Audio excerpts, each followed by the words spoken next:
I want to talk about one of the most important conversations you can have when you're talking with a mentor, and that's this idea of failure. It's important that your mentor has actually experienced failure, but also I think we have this sense that we have to have it all together, or we have to impress our mentor or impress our team members. And the truth is, nobody gets to the top without failing. It's a part of the journey.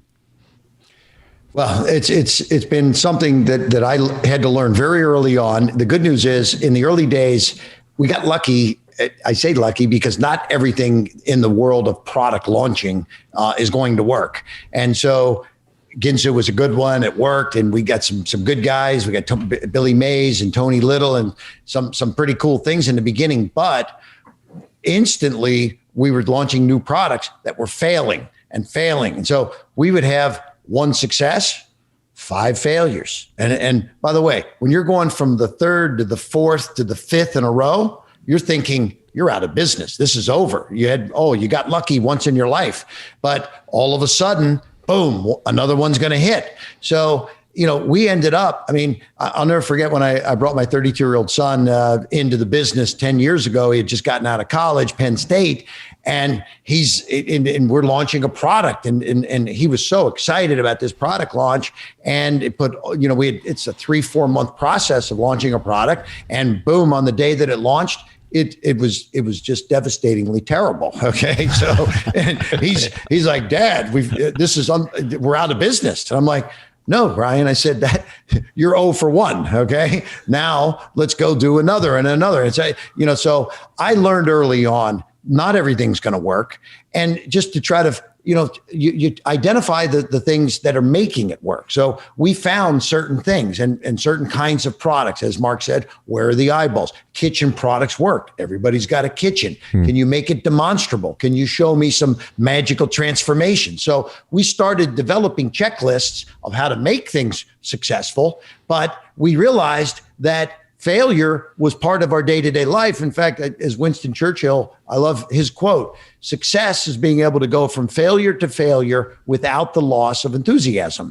And so I think it's hard to get enthused about failing, but I realize what my focus is now is, because the old days we'd spend 90 days, 120 days, $200,000 on a product launch because we had to shoot an infomercial. We had to buy media. We had to get, the website set up. We had to do all this preparation.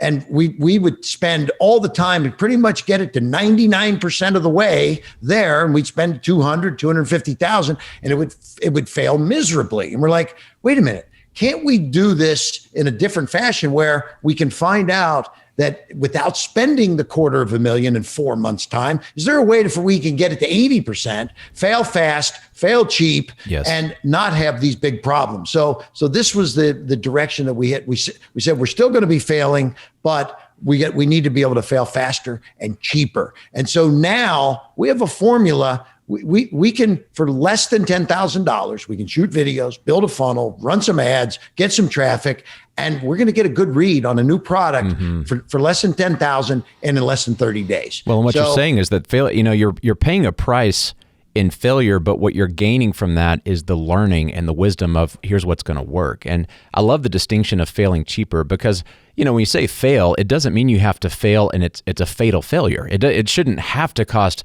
$1 million to qualify as a failure. You can fail with a little test on something and still get that learning. It sounds like that's what you're saying. Exactly. And also we don't run for the hills if something tests a little soft. We have what we call our tweaking processes. And a friend of mine, Carl Deichler, who started Beachbody, he likes to tell the story when he was doing P90X. It was, I think, either 12 or 13, maybe 15 versions of P90X before he got it to work.